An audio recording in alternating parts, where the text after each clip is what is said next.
welcome back to LinkedIn Logs, the jobs and business news podcast. I'm your host, Chad White, and if you didn't know, this is that jobs and business podcast for the website cpluscomedy.com. Like I just said, it's a website. Go there.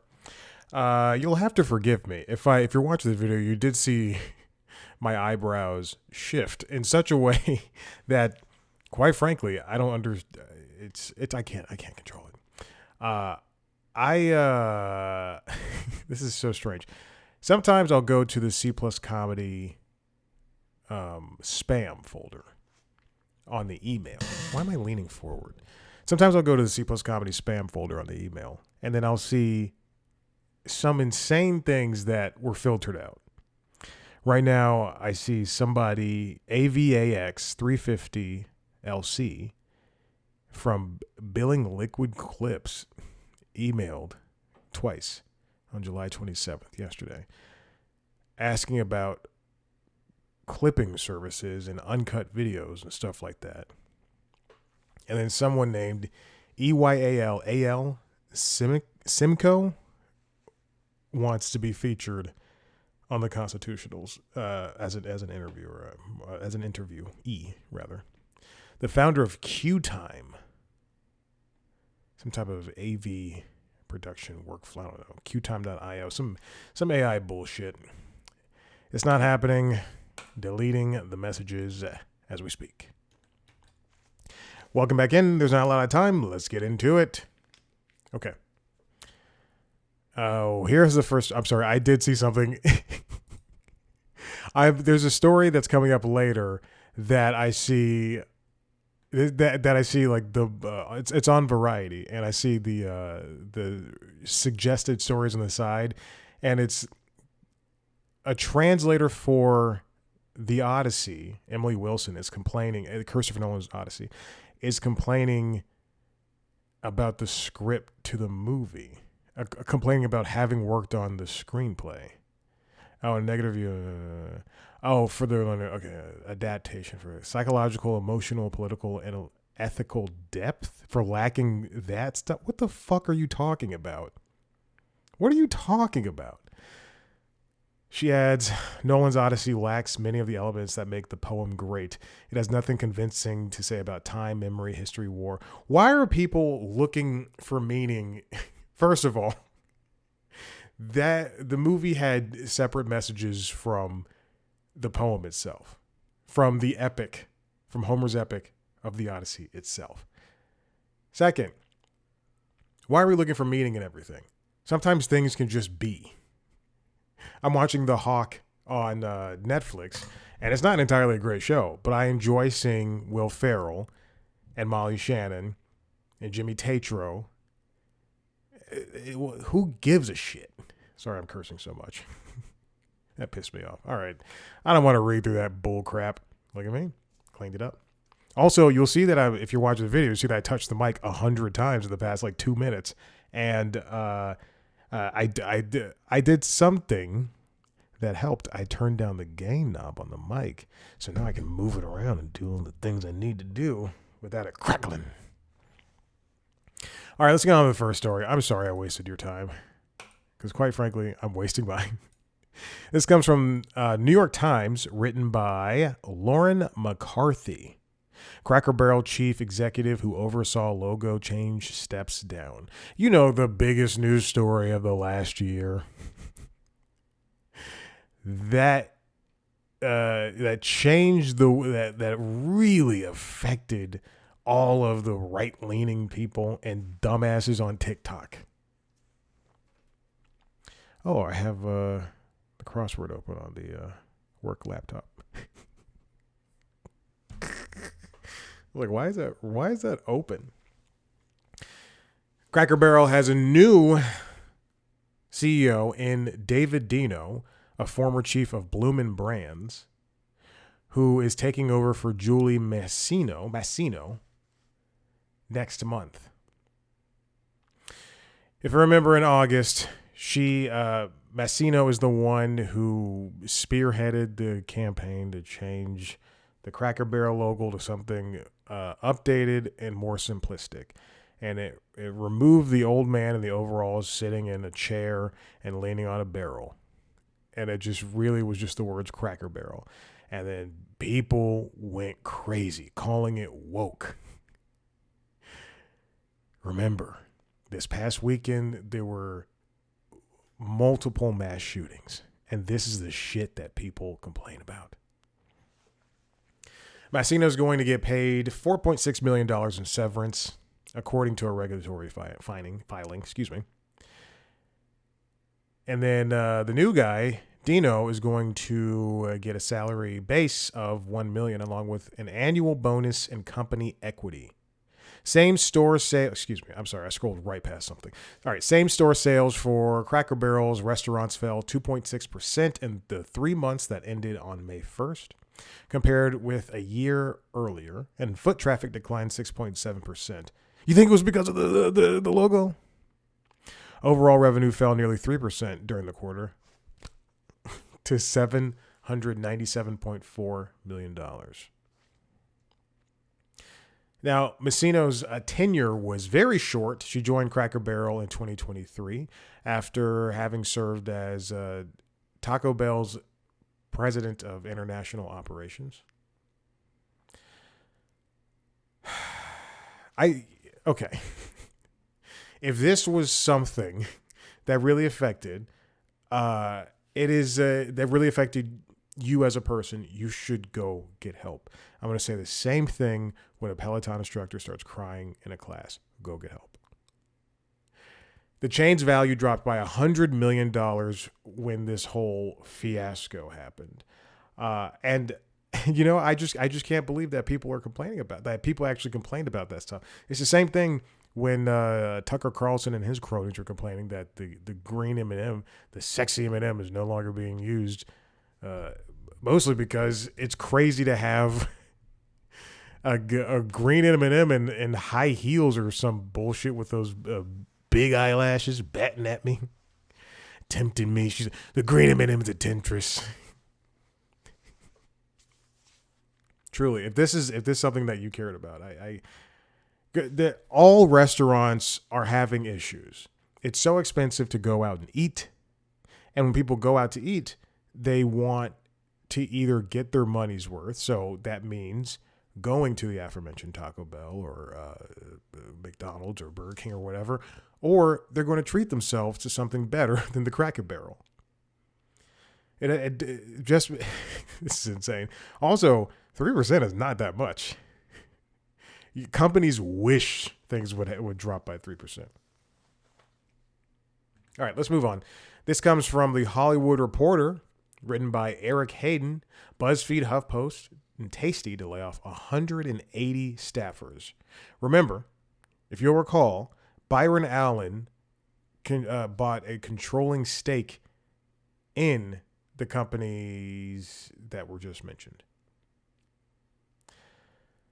BuzzFeed had approximately 510 employees prior to the cuts.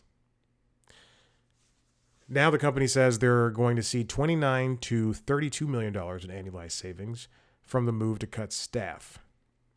The layoffs amount to about 35% in reduction in staff for the media brand that owns HuffPost, Tasty, and BuzzFeed Studios.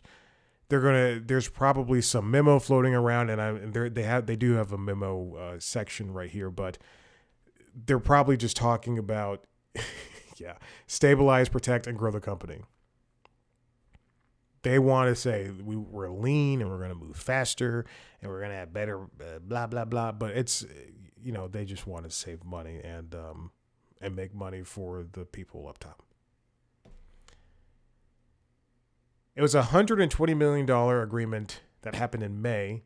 Allen owns 52% majority stake in the company, as well as the CEO role from founder Jonah Peretti, who funded by $20 million in cash and $100 million in a form of a promissory note due 5 years after the deal closed. I saw a piece on, I'm going to reference them because they politely asked to be referenced at the top of their Nielsen ratings articles that I just noticed. But Late Nighter, which is a late night website that gives news on late night TV shows, but I should just bring it up. How do I do this? I go to latenighter.com.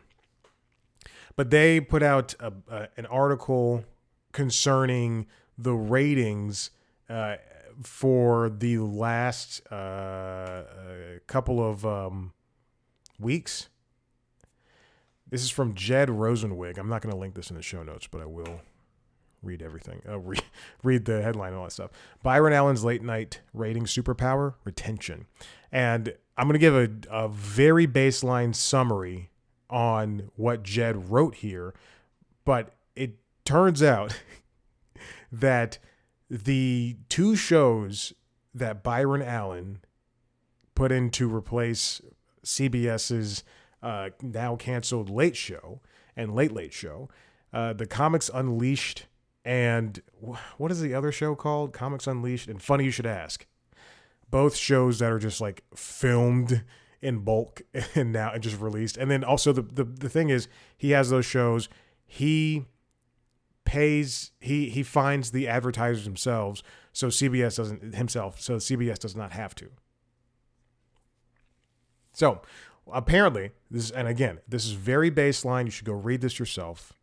There's charts and everything. If you're watching the video, there's charts and everything where hosts like Colbert and Kimmel and Fallon and Myers were losing audiences after the monologue. It turns out people are staying with Byron Allen shows more often than they stay with the other late night shows, which is an insane thing to hear. That the night owls that are watching these shows live decide to stay with just like the blanket comedy that Byron Allen puts out.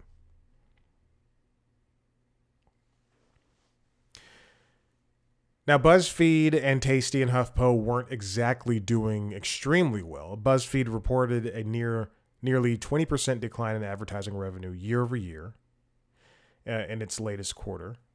The company's net loss for the quarter was $15.1 million, which is significantly more than $5.1 million, which is actually $10 million more. From $12.5 million last year. BuzzFeed is set to report its next earnings disclosure on August 4th. Now, this company is still the BuzzFeed and HuffPo and all that, and the Tasty is, and I think Tasty is just an offshoot of BuzzFeed. Anyway, it's those are not connected to Allen Media Group, which consists of the Griot, the Weather Channel. The Griot The Griot was a hold on, let me finish this sentence. The Weather Channel, the Griot, local TV stations in several cities, Local Now, HBCU Go, and branded networks like Cars TV and Pets TV. Now, I wrote 2 or 3 stories for the Griot in a freelance capacity. I think it was 2. I did a test, which they used, and then I did another story. It was 2, because I had to go to Kennesaw.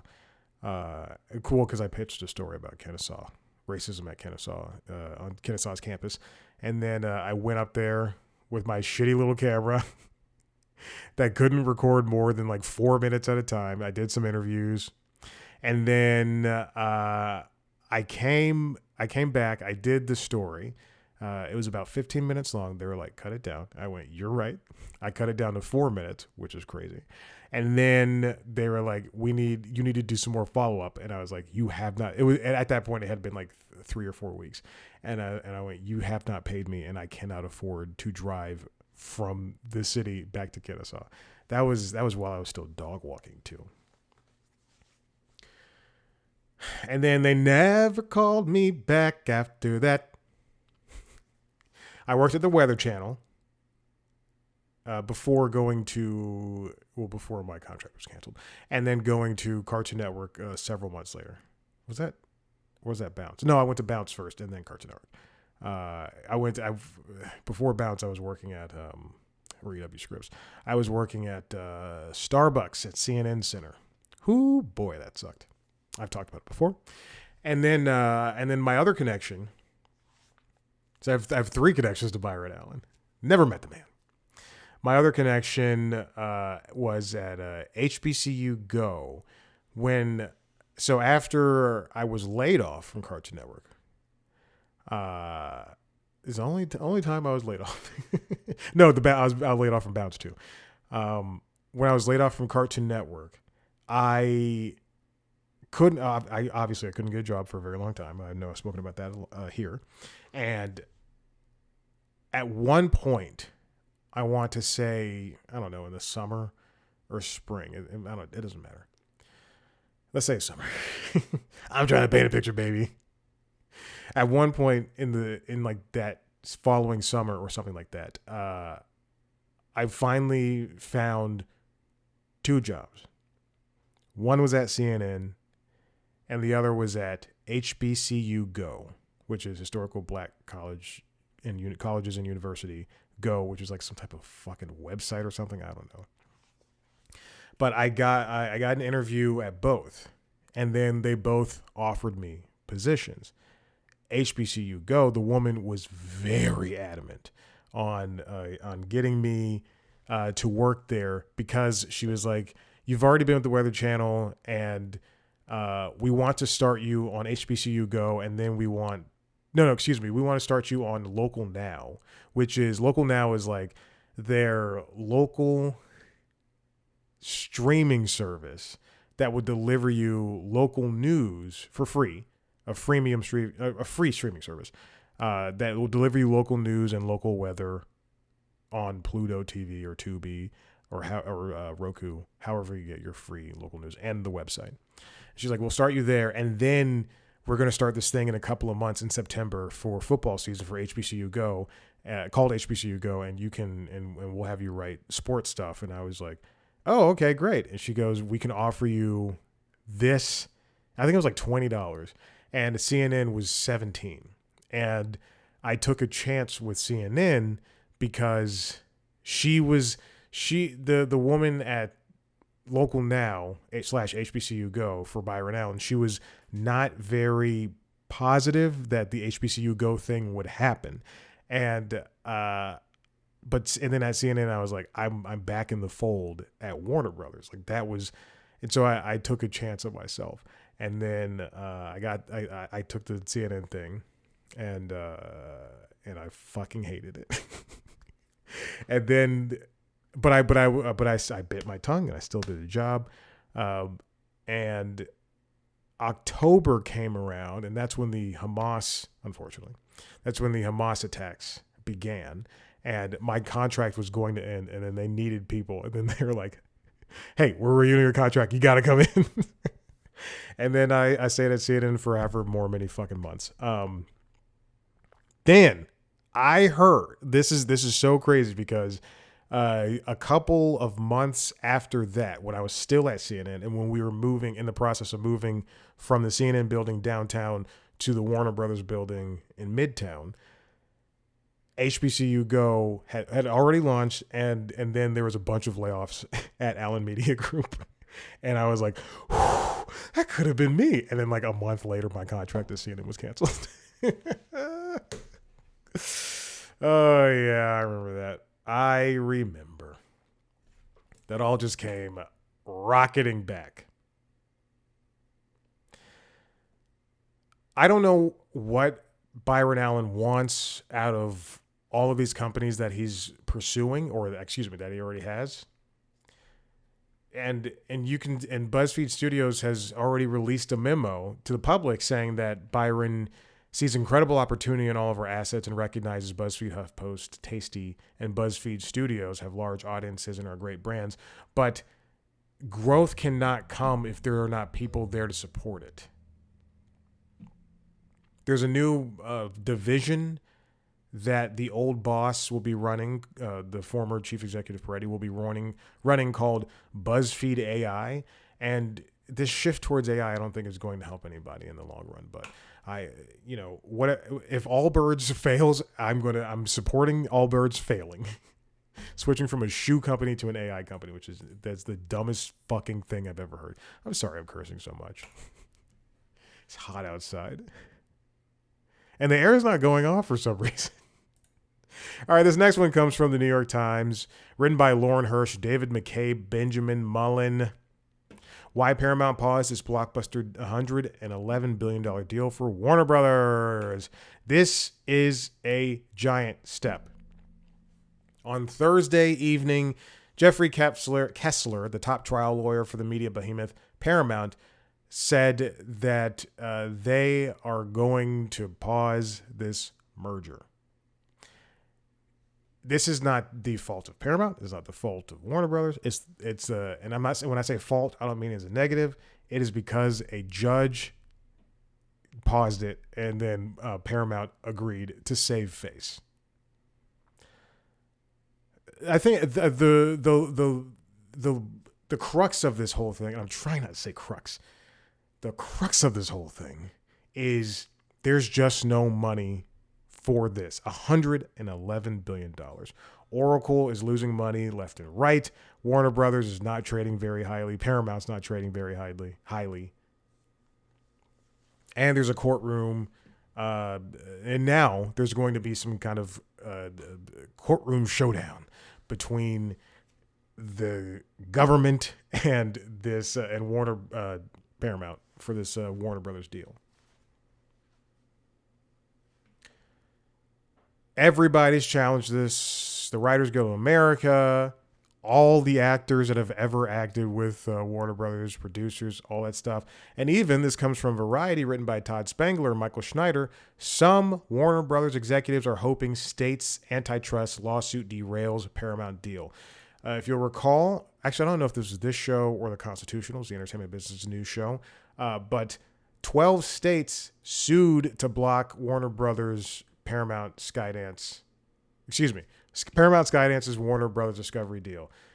Leading those states is California. It also includes New York. I'm trying to find the 12 states, and I am truly having trouble. I don't know why I am struggling. Everybody's against this thing. Where the heck? Where the shoot? Where are they? And if you'll remember, Paramount really wanted to close this deal before September 30th because of this $7 million a day ticking fee that they have to pay to Warner Brothers investors because they imposed it on themselves. That Paramount imposed it on themselves. So this delay means that some of America's most important news and entertainment organizations are trapped in a limbo. CNN, Cartoon Network, HBO Max, Warner Brothers Film Studios, even Warner Brothers Games, they are all part of this deal, and people who were worried about their jobs are already going to have to be, that were already worried about their jobs, rather, are going to be even more worried because if the deal falls through, there's no funding, layoffs. If the deal goes through, layoffs. The lawsuit from the states, the 12 states, remember the list I could not find,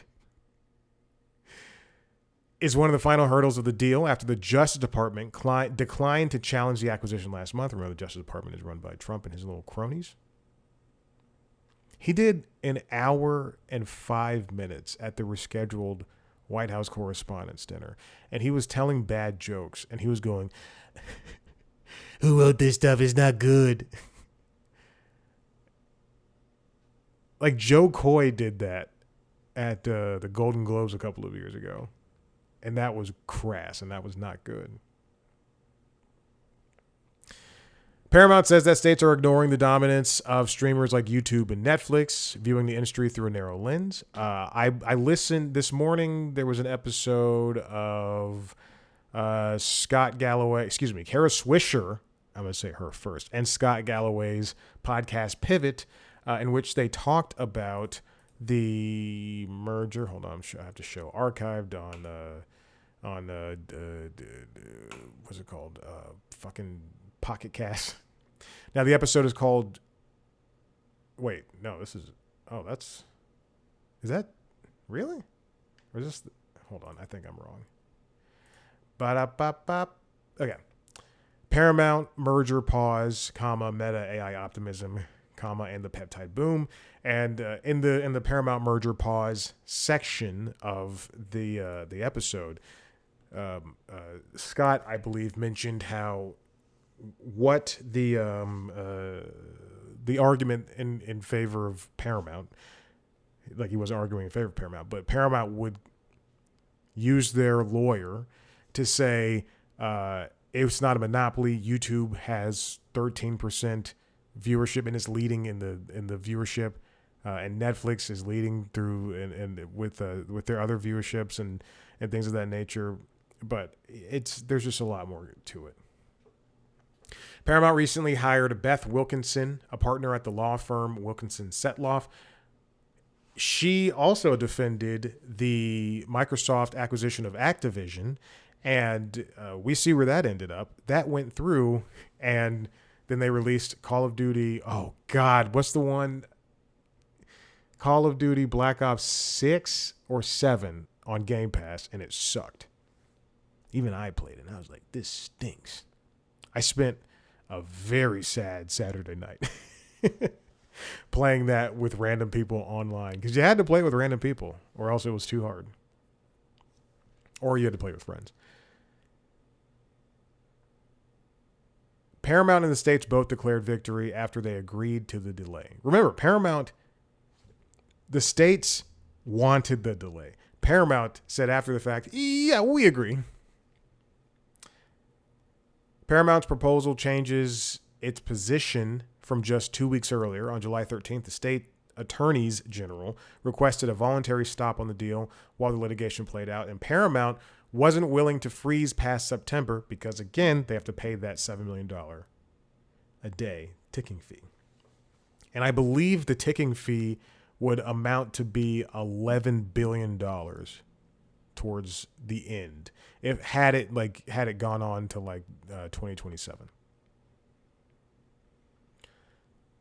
The judge in the case, Judge Martinez Olgian, said that she would not pause the deal indefinitely while she considered the lawsuit a so-called preliminary injunction. Paramount asked for an extensive hearing in mid to late August to make its case against the injunction and pressed repeatedly for the chance. I scrolled and it moved so far long. And pressed repeatedly for the chance to bring witnesses to that hearing. That was on July 15th. They felt it was rushed.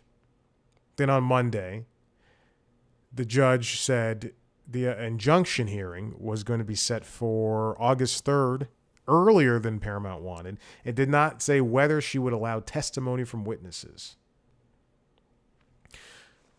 That was last Monday. And then on Thursday, Judge Martinez Olgian asked Paramount, the states, and the Writers Guild to meet to try to determine a schedule for arguments over the injunction. And that was and then she wanted all that information within the next day. Hours later, on the call with the states and the Writers Guild, Mr. Kessler proposed the pause that would allow the state to go to trial. Man, this deal is not breaking well for Paramount. When everybody's against you and you don't have the money, why continue doing this? If you recall, David Ellison, the son of Larry Ellison, purchased.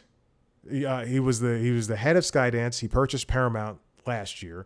They set their sights on Warner Bros. Discovery after Netflix bowed out of their initial deal. The $111 billion deal for Warner Bros. Discovery in its entirety came up. It has been increasingly clear that the Ellisons, who also got the money, got partial money from Saudi princes and Saudi wealth funds and everything, are going to kowtow to Trump's will when it comes to CNN.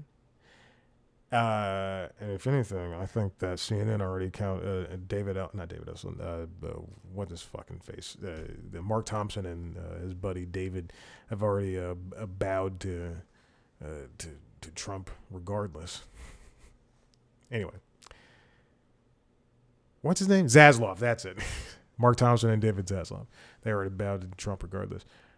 And as that became increasingly clear, people were like, "Okay, this is very, very bad," because then you lose another institution. You already lost CBS News.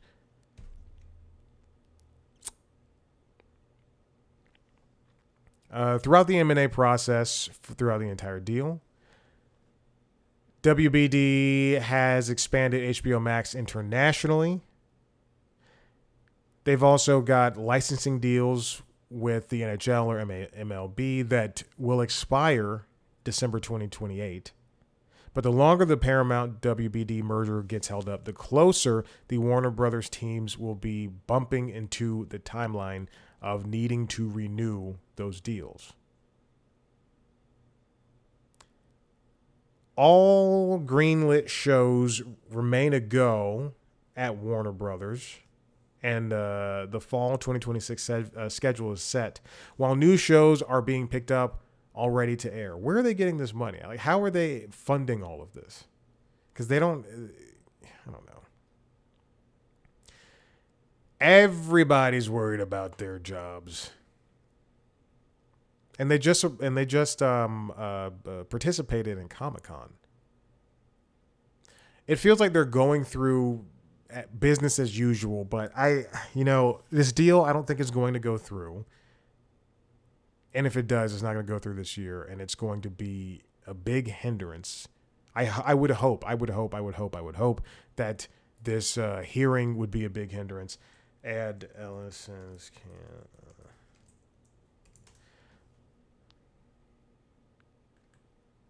And the rumor mill has it is that money isn't even there.